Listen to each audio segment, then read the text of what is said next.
Hello dear friend, नमस्कार। स्वागत है आप सभी का एडुकेशन में। फ्रेंड्स, बीपीएससी 4.0 के लिए हम लोग सामान्य अध्ययन का जो सीरीज चला रहे हैं, इसमें 1 से लेके यदि आप जो है 12 तक की तैयारी कर रहे हैं तो सभी के लिए सामान्य ज्ञान के ये क्वेश्चन जो है वो आपके लिए काफ़ी महत्वपूर्ण रहेंगे। फ्रेंड्स, हिस्ट्री का सारा जो है जो भी प्रीवियस ईयर 1 से लेके जो टीआरई 3 तक जो क्वेश्चन पूछे गए थे वो सारे क्वेश्चन के वीडियो चैनल पर अपलोडेड हैं। आप प्लेलिस्ट में जाके बीपीएससी का जो प्लेलिस्ट है वहाँ से जाके आप देख सकते हैं। इसके बाद आज का जो हमारा टॉपिक रहेगा जो कि भूगोल, सामान्य परिचय, पर्वतीय एवं मैदानी क्षेत्र तथा प्रमुख जो है दर्रे। तो भूगोल का ये वाला जो है पहला वीडियो है। धीरे धीरे करके हम लोग भूगोल को भी कंप्लीट कर लेंगे। तो फ्रेंड्स, यहाँ से जो क्वेश्चंस अभी तक आए हैं वो सारे जो है वो आपको यहाँ पर मिल जाएंगे।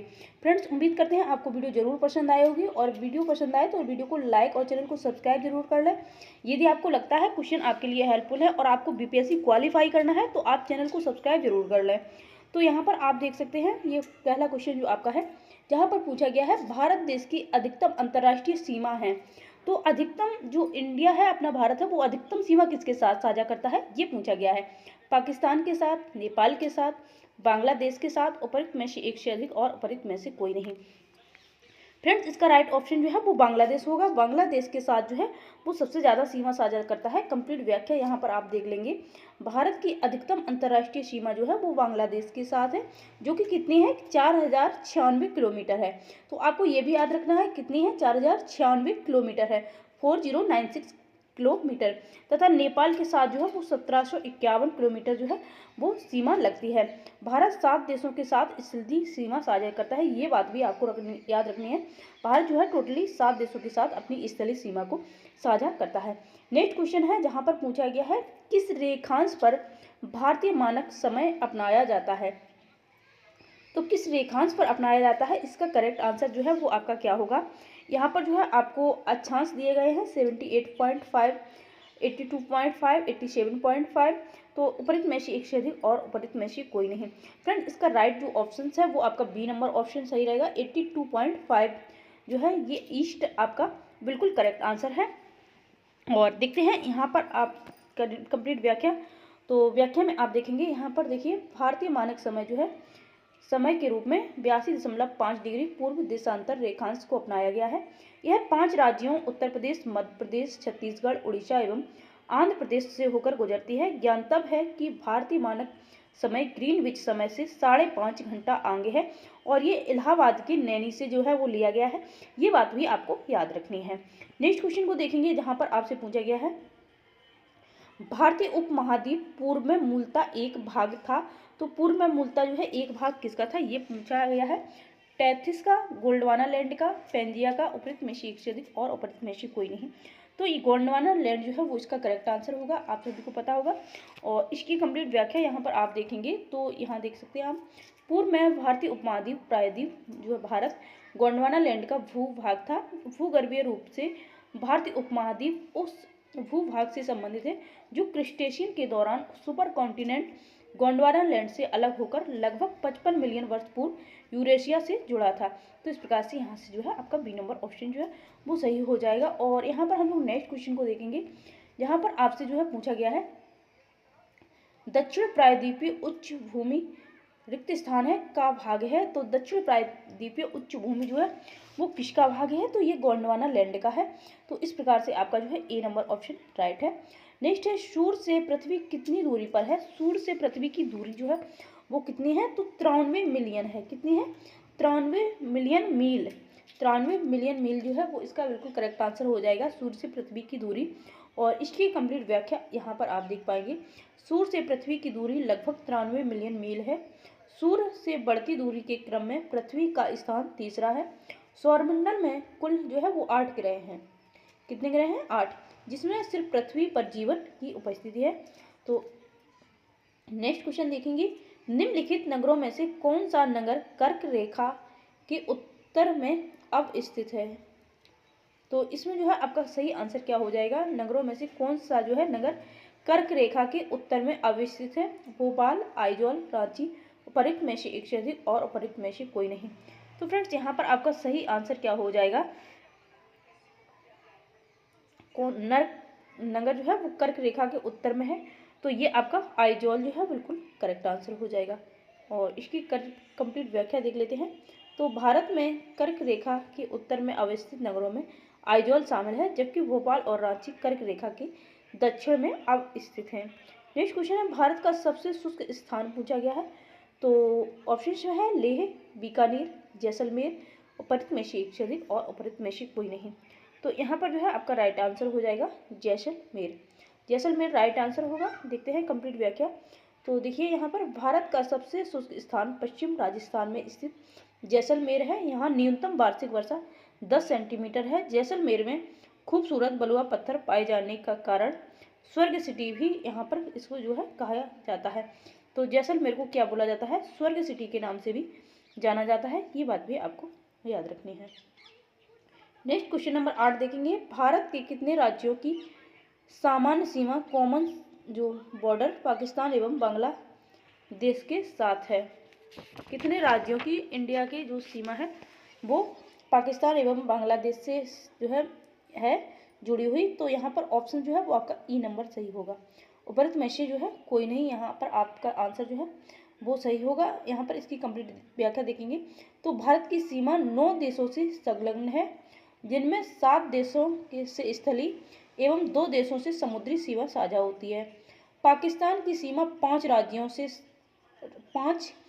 राज्यों केंद्र शासित जम्मू कश्मीर, लद्दाख, पंजाब, राजस्थान और गुजरात से तथा बांग्लादेश की सीमा 5 राज्यों पश्चिम बंगाल, मेघालय, मिजोरम, त्रिपुरा और असम से मिलती है।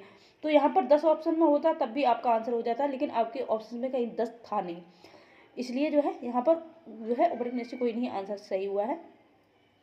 भारत की किसी भी राज्य की सीमा पाकिस्तान एवं बांग्लादेश से साझा रूप से संलग्न नहीं है। तो इस प्रकार से जो है यहाँ पर सही आंसर आपका ई नंबर है। नेक्स्ट है, कर्क रेखा द्वारा सर्वाधिक क्षेत्र आच्छादित है। तो रांची का पठार, मालवा का पठार, छोटा नागपुर पठार, उपरोक्त में से एक से अधिक और उपरोक्त में से कोई नहीं। फ्रेंड्स यहाँ पर आपका सही आंसर क्या हो जाएगा, कर्क रेखा द्वारा सर्वाधिक क्षेत्र आच्छादित है। तो यहाँ पर आपका सही आंसर होगा मालवा का पठार, मालवा पठार का। तो ये जो है बी नंबर ऑप्शन सही हो जाएगा। तो यहाँ पर सही आंसर इसका होगा कर्क रेखा द्वारा सर्वाधिक आच्छादित क्षेत्र मालवा के पठार हैं, क्योंकि कर्क रेखा इसके मध्य से होकर गुजरती है, जबकि कर्क रेखा रांची के पठार के उत्तरी हिस्से से और छोटा नागपुर पठार के दक्षिण हिस्से से गुजरती है, इसीलिए इनके कम क्षेत्र को आच्छादित करती है।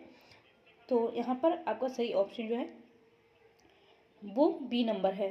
कर्क रेखा जो है वो सर्वाधिक क्षेत्र जो है वो मालवा पठार है, यहाँ पर इससे सर्वाधिक आच्छादित।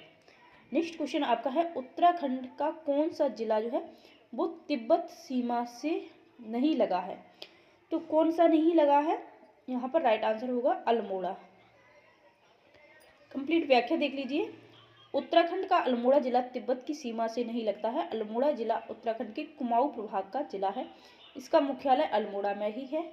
यह समुद्र तल से 1638 मीटर ऊंचा है। नेक्स्ट देखेंगे, किस पठार पर कर्क रेखा तथा भारतीय मानक समय रेखा एक दूसरे को काटते हैं। तो किस पठार पर काटते हैं, तो ये इसका सही आंसर होगा आपका बघेलखंड पर। और यहाँ पर इसकी कंप्लीट व्याख्या देख लीजिए। बघेलखंड पठार पर कर्क रेखा तथा भारतीय मानक समय रेखा एक दूसरे को काटती हैं। बघेलखंड का क्षेत्र मध्य प्रदेश और छत्तीसगढ़ में फैला हुआ है। छत्तीसगढ़ के सूरजपुर जिले में स्थित महानदी के तट पर भैंसा मुंडा भारत का एकमात्र स्थान है जहां से कर्क रेखा तथा भारतीय मानक रेखा एक दूसरे को काटती है। तो इस जगह का आपको नाम भी याद रखना है, भैंसा मुंडा करके है, और छत्तीसगढ़ के सूरजपुर जिले में जो है महानदी के पास जो है भैंसा मुंडा नामक तट पर, जहाँ कर्क रेखा और भारतीय मानक समय रेखा जो है एक दूसरे को काटती है। इस प्रकार से जो है इसकी व्याख्या हो गई। नेक्स्ट क्वेश्चन यहाँ पर आप जो है 12 नंबर हो जाएगा आपका, भारत के कुल भूमि क्षेत्र में पर्वतों का हिस्सा बताना है तो कितना है। और ये क्वेश्चन यहाँ पर देख लीजिए आप, जो है सभी क्वेश्चन जो है पर्वतीय, पठारी एवं जो है मैदानी क्षेत्र और दर्रों से संबंधित यहाँ से क्वेश्चन आपके लिए गए हैं। तो भारत के कुल भूमि क्षेत्र में पर्वतों का हिस्सा जो है वो कितना है, तो 30% है। कितना है, 30% है। और यहाँ पर आप जो है व्याख्या देख लीजिए। भारत के कुल भूमि क्षेत्र में पर्वतों का हिस्सा जो है वो 30% है। यह गंगा और यमुना जैसी कई महत्वपूर्ण नदी प्रणालियों को जन्म देते हैं जो हिमालय से निकलती हैं। नेक्स्ट क्वेश्चन आपका है, जहाँ पर आपसे पूछा गया है, कुछ कूट भी दिए गए हैं इसके, तो इस प्रकार से इनका चयन करना है। भारतीय भौगोलिक क्षेत्र के अनुसार भारत की निम्नलिखित भौतिक जियोग्राफिक इकाइयों को आरोही क्रम में व्यवस्थित कीजिए। केंद्रीय उच्च भाग, मैदान, महान मैदान, तटीय मैदान, उत्तरीय मैदान, और उसके बाद यहाँ पर कूट दिए गए हैं और आपको आंसर जो है वो करना है कौन सा सही होगा। तो इसमें जो है सही आंसर आपका ई नंबर ऑप्शन है, उपरोक्त में से जो है वो कोई नहीं। देखते हैं इसकी कंप्लीट व्याख्या, जहाँ पर जो है आप देख पाएंगे। थोड़ा जूम करते हैं अब इसको, ताकि जो है आपको ऑप्शंस क्लियर हो जाए।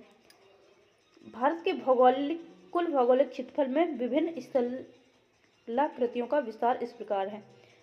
महान मैदान 43.2%, केंद्रीय उच्च भूमि 27.2%, पहाड़ियाँ जो हैं वो 18.5% है, ऊंचे पर्वत जो है वो 10.6% है। अतः इसमें से जो है वो कोई भी विकल्प सही नहीं था, इसलिए यहाँ पर ई नंबर ऑप्शन आपका सही है। नेक्स्ट क्वेश्चन को देखेंगे, जहाँ पर आपसे पूछा गया है केंद्रीय उच्च भूमि के संबंध में निम्नलिखित कथनों में से कौन सा जो है वो सही है, ये आपको बताना है। तो यहाँ पर सही ऑप्शन जो है वो आपका क्या हो जाएगा, इसका पश्चिमी भाग मालवा पठार है, यह दक्कन पठार का भाग है, यह अरावली से घिरा है, उपरोक्त में से एक से अधिक और उपरोक्त में से कोई नहीं। तो यहाँ पर आपका डी नंबर सही हो जाएगा, उपरोक्त में से एक से अधिक जो है वो इसका सही आंसर होगा। और यहाँ पर देखते हैं इसकी कंप्लीट व्याख्या। तो व्याख्या यहाँ पर आप देख पाएंगे, केंद्रीय उच्च भूमि अरावली क्षेत्र से घिरा हुआ है तथा इसका पश्चिमी भाग मालवा का पठार है। अरावली श्रेणी पालनपुर गुजरात से राजस्थान होकर दिल्ली तक लगभग 800 किलोमीटर लंबी कैम्ब्रियन युग की पर्वत श्रृंखला है। तो ये बात भी पूछी जा जाती है, अरावली जो है वो पर्वत श्रृंखला के अंतर्गत आता है, तो आपको याद रखना है कैम्ब्रियन युग की पर्वत श्रृंखला है। मालवा पठार के अधिकतर भागों को केंद्रीय उच्च भूमि की संज्ञा प्रदान की गई है। आगे नेक्स्ट क्वेश्चन को देखते हैं, भारत की सबसे ऊंची पर्वत श्रेणी। तो भारत की सबसे ऊंची पर्वत श्रेणी जो है वो आपकी K2 है। कौन है? K2 है, ये भारत की पूछी गई है, तो यहाँ पर आपकी K2 जो है ऑप्शन सही हो जाएगा। और इसकी कंप्लीट व्याख्या यहाँ पर आप देखेंगे, भारत का सर्वोच्च पर्वत शिखर गॉडविन ऑस्टिन K2 है। काराकोरम श्रेणी में स्थित इस शिखर की ऊंचाई 8,611 मीटर है, जबकि भारत में स्थित हिमालय की सर्वोच्च चोटी जो है वो कंचनजंगा है। हिमालय की अगर चोटी पूछा जाए सर्वोच्च चोटी तो कंचनजंगा हो जाएगी, और भारत की सर्वोच्च चोटी तो आपकी गॉडविन ऑस्टिन K2 हो जाएगी। सिक्किम के उत्तर भाग पश्चिम भाग में नेपाल और भारत की सीमा पर स्थित कंचनजंगा दुनिया का तीसरा सबसे ऊंची पर्वत श्रेणी या चोटी है। और ये जो है यहाँ पर कुछ 18,556 मीटर यानी 28,169 फीट की ऊंचाई वाली ये चोटी माउंट एवरेस्ट से महज 262 किलोमीटर कम है। किलोमीटर नहीं था, मीटर है यहाँ पर। तो इस प्रकार से जो है वो आपका सी नंबर ऑप्शन यहाँ राइट है। नेक्स्ट है, भारत के पूर्वी घाट की सबसे ऊंची चोटी बतानी है। भारत के पूर्वी घाट की सबसे ऊंची चोटी बतानी है, तो यहाँ पर जो है वो आपका सही आंसर क्या होगा फ्रेंड्स, तो यहाँ पर सही आंसर आपका हो जाएगा महेंद्रगिरी। महेंद्रगिरी जो है भारत के पूर्वी घाट की सबसे ऊंची चोटी है। और कंप्लीट व्याख्या इसकी देख लेते हैं। तो दिए गए विकल्पों में पूर्वी घाट की सबसे ऊंची चोटी जो है वो महेंद्रगिरी है। यह चोटी उड़ीसा के गजपति जिले में अवस्थित है तथा इसकी ऊंचाई जो है वो 15,001 मीटर, जबकि संपूर्ण पूर्वी घाट की सबसे ऊंची चोटी छिंदागिड़ा है। आंध्र प्रदेश के विशाखापट्टनम में अवस्थित इस पर्वत की ऊंचाई 1690 मीटर है। इसे सीताम्बा कोंडा और अरमा कोंडा नाम से भी जाना जाता है। तो यहाँ आपका सी नंबर ऑप्शन जो है वो सही हो जाएगा। नेक्स्ट क्वेश्चन जो है, निम्नलिखित श्रेणियों को उत्तर से दक्षिण क्रम में जो आपको व्यवस्थित करना है। जो यहाँ पर श्रेणियाँ दी गई हैं, लद्दाख, कराकोरम, पीर पंजाल, जांस्कर, तो इनको आपको उत्तर से दक्षिण की जो है तरफ लगा के इसका आंसर बताना है। और इसमें आपको दिए गए हैं कुछ कूट, इस प्रकार से आपको जो है कूट दिए गए हैं। तो ये देखिए यहाँ पर 1 3 2 4 2 1 4 3, तो ये दिए गए थे। तो यहाँ आपका बी नंबर ऑप्शन सही है। और पर्वत श्रेणियों का जो उत्तर से दक्षिण की ओर क्रम है उसमें पहले काराकोरम, लद्दाख, जांसर और पीर पंजाल। तो इस प्रकार से आपका बी नंबर ऑप्शन यहाँ पर आपका राइट है। नेक्स्ट है यहाँ पर, निम्न में से कौन सा दक्षिण से उत्तर की ओर हिमालय पर्वतमालाओं का सही क्रम है। यहाँ पर हमसे दक्षिण से उत्तर की ओर पर्वतमालाओं का सही क्रम जो है पूछा गया है। ऑप्शंस आपको ये दिए हुए हैं और यहाँ पर आपका सही आंसर जो फ्रेंड्स यहाँ पर जो है आप देख सकते हैं बी नंबर ऑप्शन है, पीर पंजाल, जास्कर, लद्दाख, काराकोरम। यहाँ हमसे जो है दक्षिण से उत्तर की ओर पूछा गया था। नेक्स्ट है, मालनाड क्षेत्र का संबंध निम्नलिखित में से भारत के किस पठार से है। तो यहाँ पर आपका सही आंसर फ्रेंड्स क्या हो जाएगा, मालनाड क्षेत्र जो है वो भारत के किस पठार से संबंधित है, तो कर्नाटक पठार से संबंधित है। और यहाँ कंप्लीट व्याख्या इसकी आप देखेंगे तो मालनाड क्षेत्र का संबंध जो है भारत के कर्नाटक के पठार से है। यह पठार धारवाड़ पर्वतीय प्रणाली की ज्वालामुखी चट्टानों और ग्रेनाइट से मिलकर बना है। इस पठार का नामकरण करनाड, जिसका अर्थ है काली मिट्टी की भूमि के नाम से पर जो है वो किया गया है। तो इस प्रकार से सी नंबर ऑप्शन जो है वो आपका सही है। जो नेक्स्ट क्वेश्चन आपका है 20 क्वेश्चन और इस वीडियो का जो है लास्ट क्वेश्चन है, सतलज और काली नदियों के बीच स्थित हिमालय के भाग को निम्नलिखित में से किस नाम से जाना जाता है। सतलज और काली नदियों के बीच स्थित हिमालय के भाग को निम्नलिखित में से किस नाम से जाना जाता है। कुमाऊं हिमालय, असम हिमालय, नेपाल हिमालय, उपरोक्त में से एक से और उपरोक्त में से कोई नहीं। तो यहाँ पर आपका राइट आंसर है कुमाऊं हिमालय। और इसकी हम लोग व्याख्या देखेंगे तो यहाँ पर देखिए आप, कुमाऊं हिमालय सतलज और काली नदी के बीच स्थित हिमालय का ही भाग है। इसका पश्चिम भाग गढ़वाल हिमालय और पूर्वी भाग कुमाऊं हिमालय कहलाता है। यह पंजाब हिमालय से अधिक ऊंचा है। नंदा देवी, केदारनाथ, बद्रीनाथ आदि प्रमुख चोटियां इसी भाग में हैं। गंगा यमुना का उद्गम भी यहीं से होता है। कहाँ से, कुमाऊं हिमालय से। तो इस प्रकार से देखिए यहाँ पर आपके कंप्लीट जो है वो 20 क्वेश्चन हुए हैं। ये ज्योग्राफी का जो फर्स्ट पार्ट था, धीरे धीरे सारे क्वेश्चन जो है वो आपको मिल जाएंगे। लगभग 1310 क्वेश्चन का जो है ये संग्रह है। और फ्रेंड्स वीडियो पसंद आई हो तो वीडियो को लाइक ज़रूर कर दें। और यदि आपको लग रहा है कि आपको 4.0 क्लियर करना है और तो आप जो है वीडियो चैनल को सब्सक्राइब जरूर कर लें, क्योंकि इसी प्रकार के क्वेश्चन आपको कंटिन्यू मिलते रहेंगे। और मिलते हैं नेक्स्ट वीडियो में। Thank you.